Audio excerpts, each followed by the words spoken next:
पुरानी pension scheme 2024 के लोकसभा चुनावों में बड़ा मुद्दा रही। विपक्ष ने उस समय ओपीएस लागू करने का वादा किया था, जिसका उसे फायदा हुआ, क्योंकि नई पेंशन स्कीम को लेकर सरकारी कर्मचारियों में जबरदस्त आक्रोश था। विरोध को भांपते हुए अब केंद्र सरकार ने नई पेंशन स्कीम पर अपने पैर पीछे खींच लिए हैं। केंद्रीय कैबिनेट ने यूपीएस यानी यूनिफाइड पेंशन स्कीम लागू करने का ऐलान किया है, जिससे 23 लाख केंद्रीय कर्मचारियों को फायदा होगा। आइए पहले समझते हैं क्या है यूपीएस और ये एनपीएस और ओपीएस से कितनी अलग है।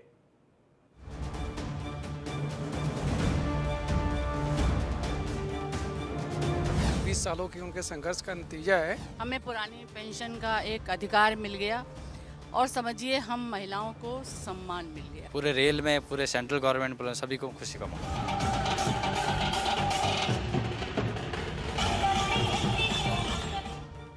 यूपीएस यानी यूनिफाइड पेंशन स्कीम को मोदी सरकार का मास्टर स्ट्रोक माना जा रहा है। इससे पहले सरकार द्वारा लाए गए एनपीएस यानी नेशनल पेंशन सिस्टम से 23 लाख केंद्रीय कर्मचारियों के साथ साथ राज्यों के लाखों कर्मचारी भी नाराज थे। कर्मचारियों के आक्रोश और विपक्ष की चौतरफा घेराबंदी के बाद मोदी सरकार एनपीएस की जगह यूपीएस लेकर आई है, जिसके तहत केंद्रीय कर्मचारियों को 50% एश्योर्ड पेंशन मिलेगी। ये स्कीम 1 अप्रैल 2025 से लागू होगी। भारत सरकार के लगभग 23% कर्मचारियों को 50% एश्योर्ड पेंशन तय हो गया। अगर आप 25 साल की सेवा पूरी किए तब इसका पूरा लाभ मिलेगा। अगर उससे कम की सेवा हुई तो जो प्रोपोर्शनेट होता है उसके अनुसार मिलेगा। अगर आपने 10 साल तक सेवा की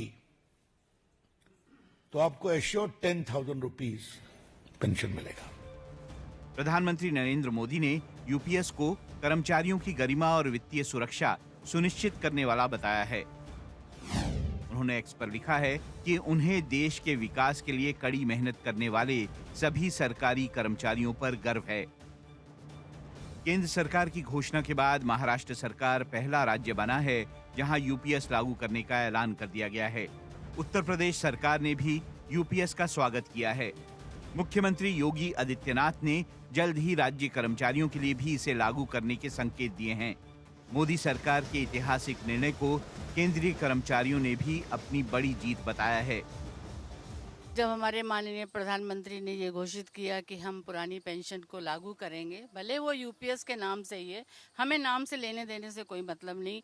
हमें पुरानी पेंशन का एक अधिकार मिल गया और समझिए हम महिलाओं को सम्मान मिल गया। बहुत समय से हम इस चीज़ का इंतजार कर रहे थे कि कब पेंशन मिलेगी, कब पेंशन मिलेगी, लेकिन आई खुशी का दिन आया।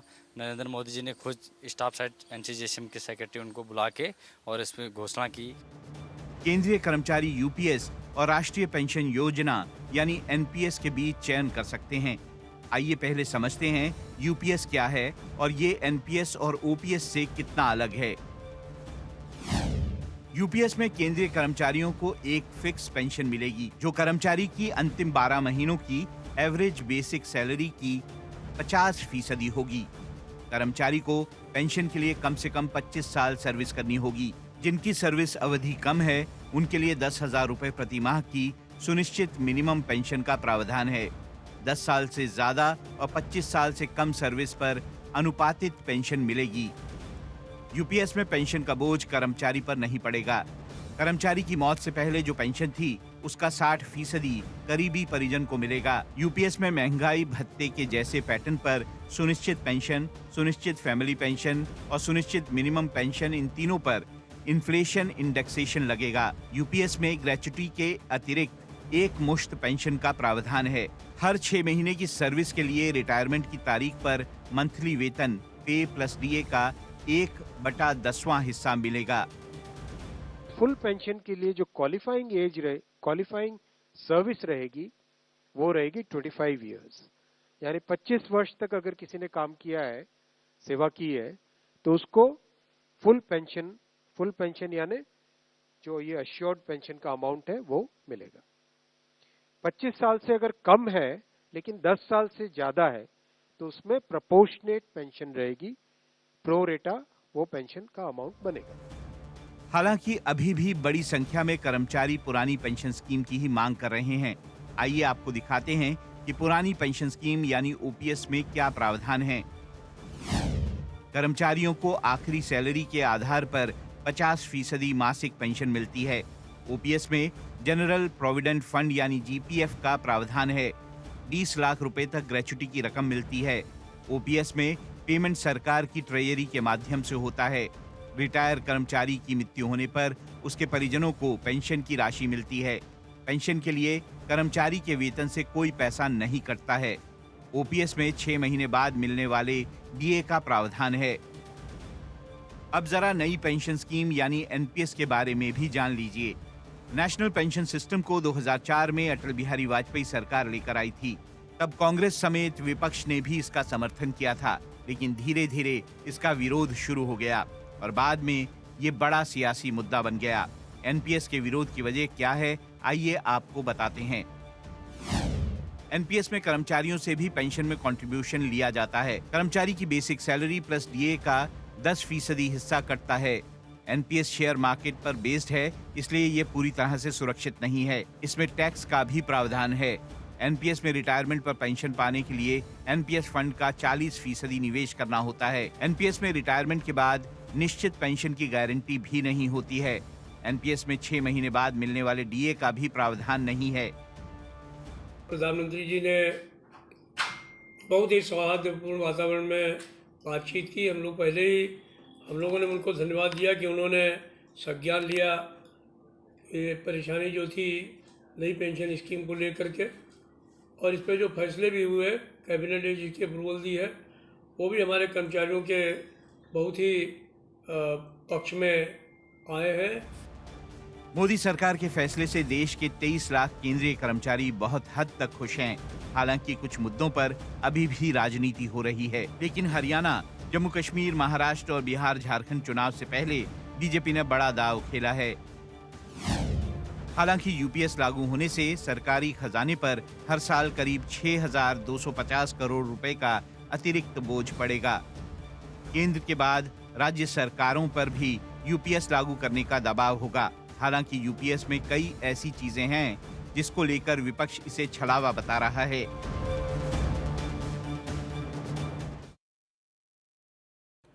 अब इस खबर का दूसरा पहलू समझिए। भले ही मोदी सरकार कई राज्यों में चुनाव से पहले यूपीएस को बड़ा दांव मान रही है, लेकिन कई कर्मचारी संगठन अभी भी आक्रामक हैं और यूपीएस को छलावा बता रहे हैं। लागू होने से पहले ही यूपीएस का विरोध शुरू हो गया है।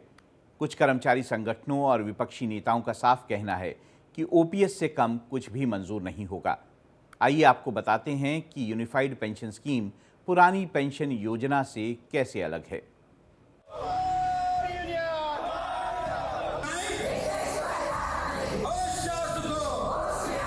कुल मिलाकर के मूर्ख बनाने का कार्य किया गया है। इस सरकार की सबसे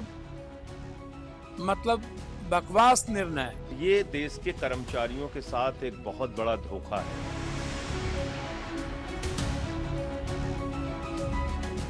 यूनिफाइड पेंशन स्कीम को लेकर केंद्रीय कर्मचारियों के बीच चर्चा गर्म है।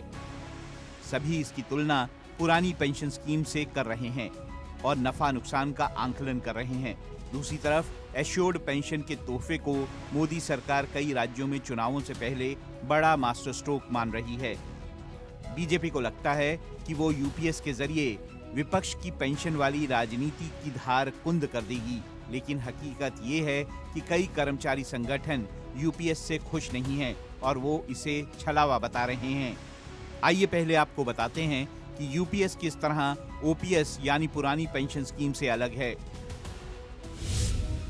ओपीएस के कर्मचारियों को रिटायरमेंट पर 20 लाख रुपए तक ग्रेच्युटी मिलती है, जबकि यूपीएस में ग्रेच्युटी की रकम निश्चित नहीं है, ये कम हो सकती है। ओपीएस की एक प्रमुख विशेषता सामान्य भविष्य निधि यानी जीपीएफ है। इसमें कर्मचारी अपनी आय का एक हिस्सा योगदान करते हैं, जिसे बाद में रिटायरमेंट पर ब्याज के साथ वापस कर दिया जाता है। दूसरी तरफ यूपीएस में सरकार कर्मचारी से मूल वेतन का 10% लेगी और 18.5% कंट्रीब्यूशन के साथ एक मुश्त रकम रिटायरमेंट के साथ देगी। ओपीएस में एश्योर्ड 50% पेंशन के लिए नौकरी की अवधि 20 साल है, जबकि यूपीएस में इसे बढ़ाकर 25 साल कर दिया गया है। 10 साल से ज्यादा और 25 साल से कम नौकरी पर 10,000 प्लस अनुपातित पेंशन मिलेगी। ये कुछ अहम वजह हैं जिसकी वजह से कर्मचारी संगठन अभी भी पुरानी पेंशन की मांग कर रहे हैं। विपक्षी नेताओं ने यूपीएस को छलावा बताया है। विपक्ष का कहना है कि सरकार कर्मचारियों को मूर्ख बना रही है। देखिए, unified pension scheme new pension scheme से भी ज्यादा बदतर और खराब है, और ये देश के कर्मचारियों के साथ एक बहुत बड़ा धोखा है।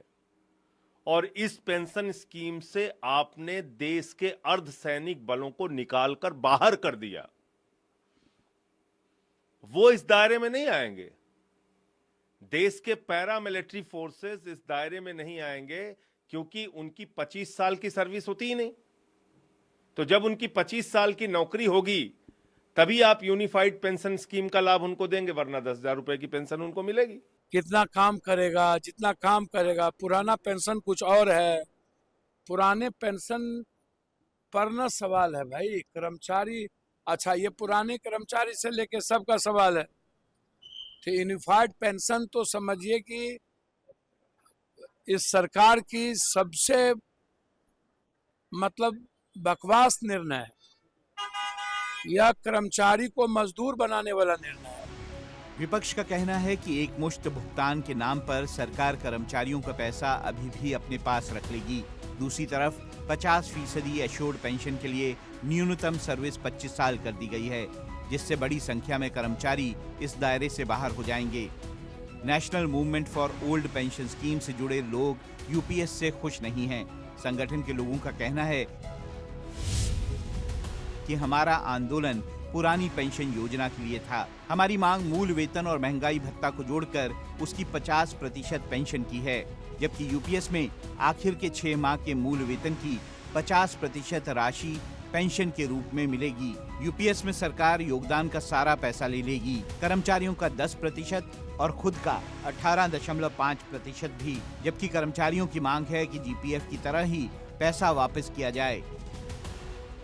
कर्मचारी संगठनों ने 2 से 6 सितंबर तक ब्लैक वीक मनाने का ऐलान किया है।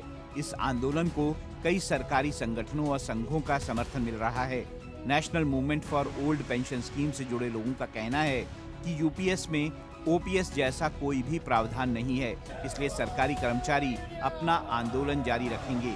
हालांकि रेलवे समेत कई क्षेत्रों के सरकारी कर्मचारियों ने यूपीएस का स्वागत किया है, लेकिन विरोध की आवाज अभी थमती नहीं दिख रही है। ऐसे में बड़ा सवाल ये है कि सरकार विरोध को कैसे शांत करेगी। क्या जीपीएफ की मांग मानेगी या फिर कर्मचारियों को समझाने की कोशिश करेगी। विरोध कर रहे कर्मचारी संगठनों को विपक्षी पार्टियों का समर्थन मिल रहा है।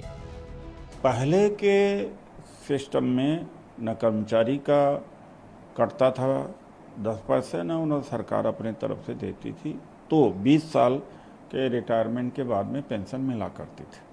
अब यह है कि 25 साल रिटायरमेंट होगा तब मिलेगा 50%, जो लास्ट ड्रान सैलरी है 12 महीने का जो औसत निकाला जाएगा, और जो कर्मचारी का जो डिडक्शन होता है हर मंथ 10% होगा। तो कुल मिलाकर के मूर्ख बनाने का कार्य किया गया है। जाहिर है पुरानी पेंशन स्कीम को लेकर संग्राम अभी थमा नहीं है। लोकसभा चुनाव में सरकार को कर्मचारियों की नाराजगी का बड़ा नुकसान उठाना पड़ा था। ऐसे में सरकार हर तरीके से सरकारी कर्मचारियों को खुश करने की कोशिश करेगी, क्योंकि ये वर्ग बहुत बड़ा है और करीब 23 लाख केंद्रीय कर्मचारी हैं। उत्तर प्रदेश में करीब 17 लाख राज्य कर्मचारी हैं। ऐसे ही दूसरे राज्यों में भी राज्य कर्मचारियों की संख्या काफी है। अब बात करते हैं जातीय जनगणना की। जनगणना को लेकर शुरू चर्चा के बीच जातीय जनगणना पर सियासी संग्राम एक बार फिर शुरू हो गया है। नेता प्रतिपक्ष राहुल गांधी ने रविवार को कहा कि नरेंद्र मोदी जातीय जनगणना की मांग को तुरंत पूरा करें। अगर वो ऐसा नहीं करते हैं तो अगला प्रधानमंत्री ऐसा करेगा। बीजेपी जातीय जनगणना के पक्ष में नहीं है, लेकिन एनडीए की सहयोगी पार्टियां लगातार सरकार पर प्रेशर बना रही हैं। आइए पहले जातीय जनगणना पर जारी राजनीति और इसका इतिहास जान लेते हैं। कि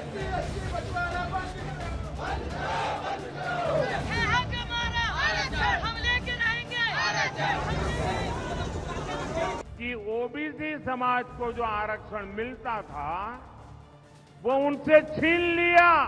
हम रिजर्वेशन को 50% से आगे बढ़ाने वाले हैं। अब हमें उम्मीद है कि जातीय गणना भी होगी और जो डेटा तैयार होगा वो जनता के सामने लाया जाएगा।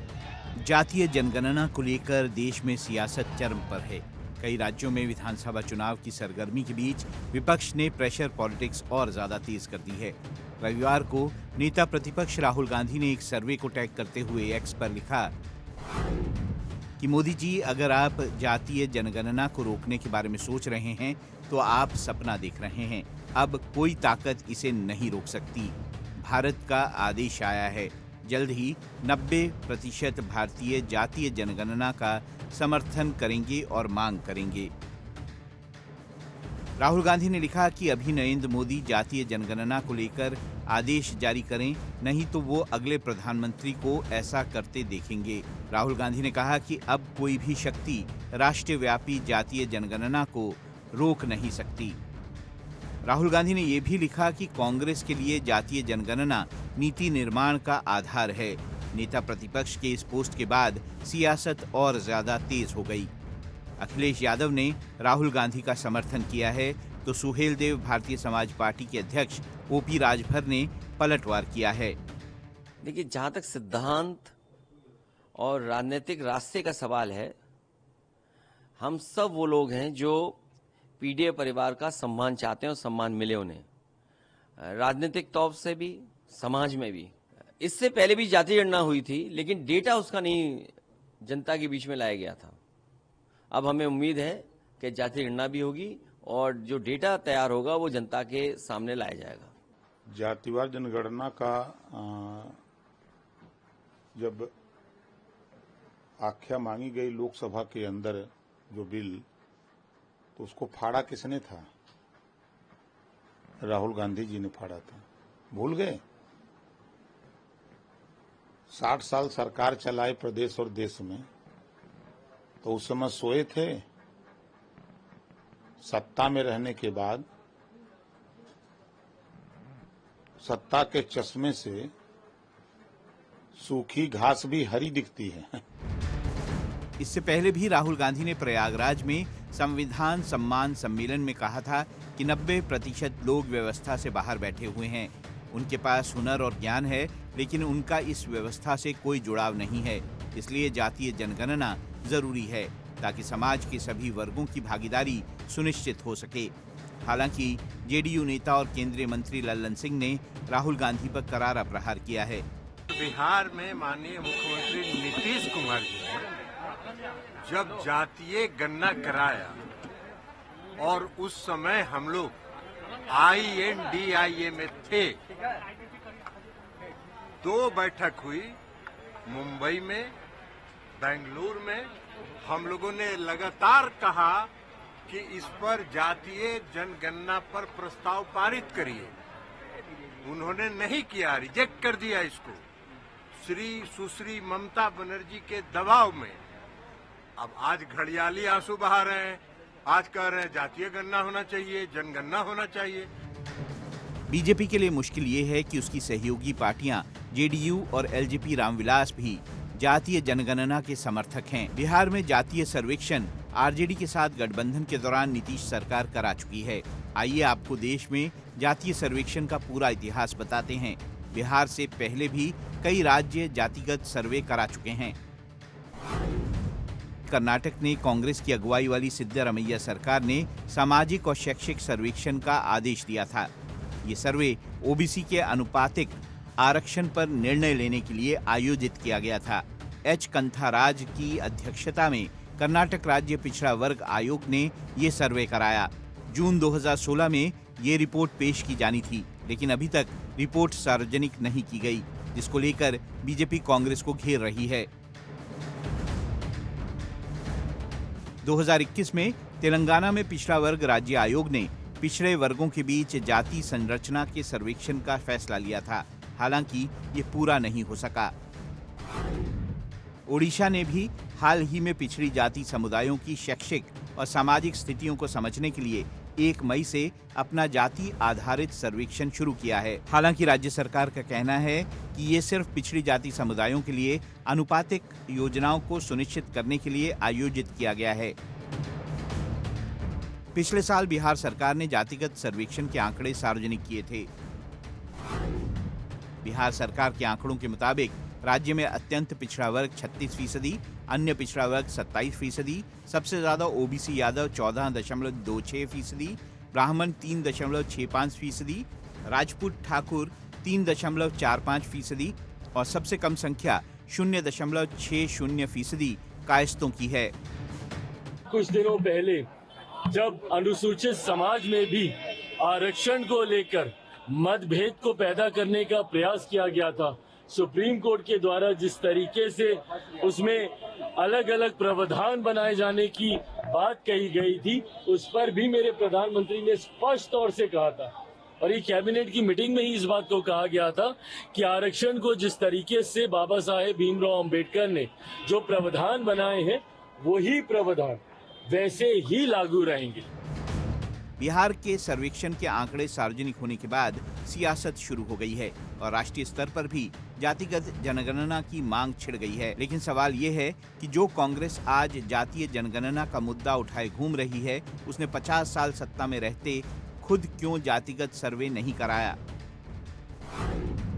1951 के बाद से हर जनगणना में जातीय सर्वेक्षण की मांग होती रही है, लेकिन सरकारों ने जातिगत जनगणना से दूरी बनाए रखी। डॉक्टर मनमोहन सिंह के प्रधानमंत्री रहते साल 2011 में जो आखिरी जनगणना हुई थी, उसमें जातिगत आंकड़े भी दर्ज किए गए थे, लेकिन ये डेटा सार्वजनिक नहीं किया गया। भारतीय संविधान के अनुच्छेद 246 में जनगणना से जुड़ा प्रावधान है, लेकिन इसमें कहीं भी जातिगत जनगणना जैसी कोई बात नहीं है।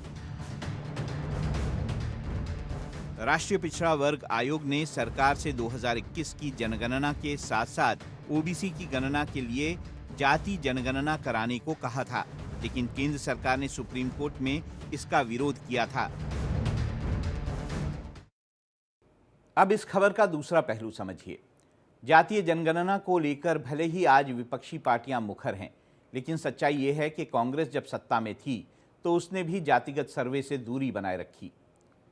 1950 में पहली कैबिनेट की बैठक में जवाहरलाल नेहरू, पटेल और अंबेडकर जैसे नीति निर्माताओं ने जातीय जनगणना से दूरी बनाई थी और इसे विभाजनकारी बताया था।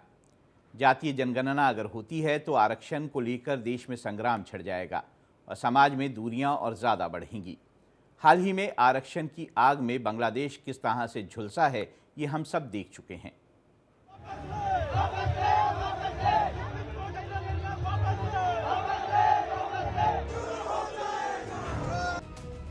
पिछले दिनों सुप्रीम कोर्ट ने अनुसूचित जाति जनजाति के आरक्षण में सब कैटेगरी बनाने का सुझाव दिया।